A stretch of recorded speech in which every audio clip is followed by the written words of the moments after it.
Audio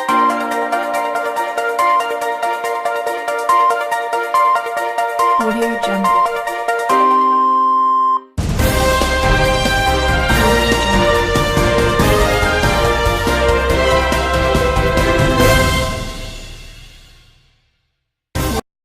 Hi, I'm Amanda, and I'm on the Union Report with... Hi, I'm Danielle, and now I'm reporting to Brian. Thanks, Danielle. I'm here at the U.S. Capitol building where Congress has just created the Freedmen's Bureau. The Bureau is a primitive welfare agency designed to provide food, clothing, medical care, and education to the newly freed blacks and white refugees. Congress has appointed former Union General Oliver G. Howard to lead the Bureau. The Bureau's greatest success is anticipated to be in education, where a majority of the free blacks who are literate will learn to read and write. The Bureau is also authorized to provide 40 acres of land confiscated from the Confederacy to the free blacks. We'll see how that turns out. This has been Brian Collins reporting for the Union Reporter. Back to you in the studio, guys. Wow, Brian, that was good. And I'll now be interviewing Abigail Roberts regarding her issues over the Black codes. I'm here with former slave Abigail Roberts, who has some very strong views regarding the issues of the Black codes. Can you explain to me why you're so upset over these issues? Gladly. Well, you see, after the war ended and the Union had won, I was under the impression that the slaves would be freed of all burdens previous to the war. Yes, some positives did come after the war. Marriage became legalized, owning property became legal, and limited access to the courts became prevalent. Then what were some of the downfalls? We are denied the rights to testify against whites, to serve on juries or in state militias, vote or start a job without the approval of the previous employer. Being denied all these rights restricts our freedoms, and it's unjust. Can you explain to me how these laws have directly affected you? Yeah, well, you see, I live in the state of Mississippi. Mississippi was the first state to pass these laws and are also the most severe compared to the rest of the southern states. Not only this, a couple of months ago I wanted to leave my current employer and find a new job. However, I was unable to do this. Why were you unable to leave your job? According to the Black codes, I am under a labor contract and must work for the same employer for at least a year. If I violate this, I could be made to forfeit back my wages, or could also be forcibly dragged back to work by a paid Negro catcher. Is it true that in the state of Mississippi, captured freemen can be fined and then hired out to pay their fines? Yes, a system that greatly parallels slavery itself. Some other restrictions we were facing became congressional reconstruction. We're being banned from possessing most firearms, making or selling liquor, and coming into the state without first posting a bond for good behavior. Is it true that the code made it illegal for blacks to sell any farm products without permission from white employers, supposedly to guard against stealing? Absolutely. Also, we cannot practice any occupation except farmer or servant under contract without getting an annual license from a judge. It seems that it is unclear if the Union truly did win the war, considering all the restrictions you and blacks have faced. That was a great interview. Thank you. Now Amanda will talk to us about an issue in Congress. Hello, I'm Amanda, and I'm here to talk to you about Johnson clashing with Congress. This past February 1866, the President vetoed a bill extending the controversial Freedmen's Bureau. In response to this, Congress, which was controlled by the Republicans, passed the Civil Rights Bill this past March 1866, which gave blacks the privilege to American citizenship and also struck at the Black Codes, which was a series of laws designated to regulate the affairs of the emancipated slaves. Congress overruled the President's veto for this bill. Fearing that Southerners might someday repeal the civil rights laws, Congress passed the 14th Amendment. The amendment states the following: 1. To give civil rights including citizenships to all freed men. 2. To reduce proportionately the representation of a state in Congress and the Electoral College if it denies blacks the right to vote. 3. To disqualify from federal and state offices former Confederates who, as a federal office holder, had once sworn to support Constitution of the United States.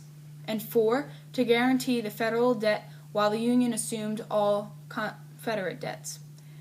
With the ability to overrule the President's veto, Congress begins to develop into the dominant role in controlling the government. All Republicans agreed that no state should be welcomed back into the Union without ratifying the 14th Amendment. So states, you better get on to ratifying the 14th Amendment. And that's all for tonight. Back to you, Danielle. That was great, Amanda. Now time for a commercial break. Do you want to secure your freedom? Do you want to join a mutual aid society? Well, join a church today.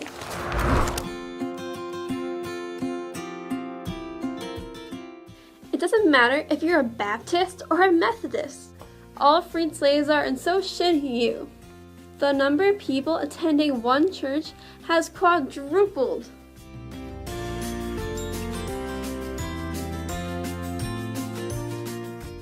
The church is a great way to become more involved in your community. Take it from me, a regular churchgoer. Going to church makes you a better individual and more involved in your community. The church is the focus of our community. Join your local church today.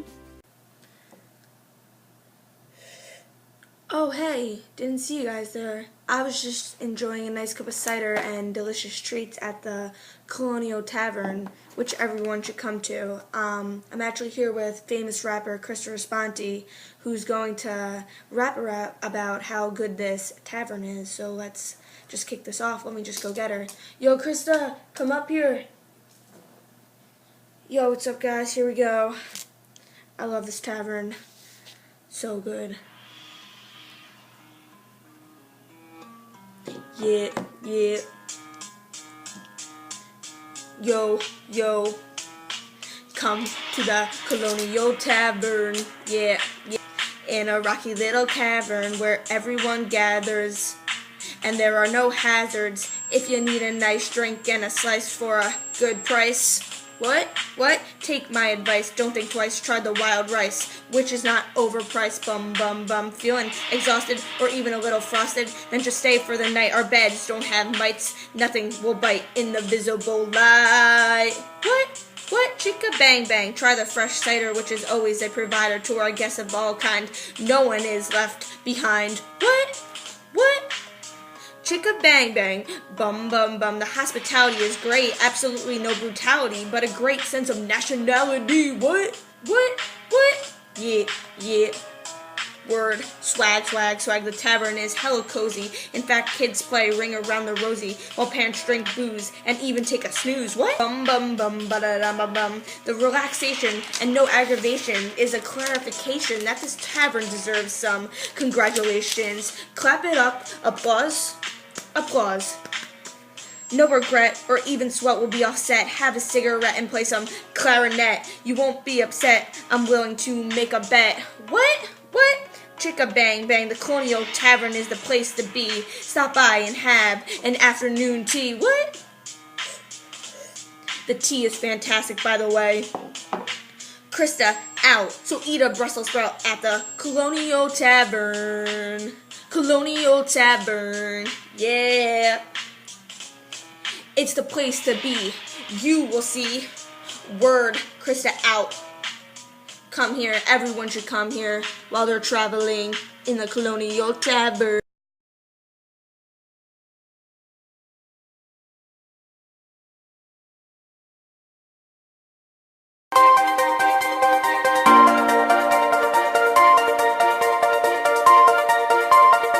Audio Jungle.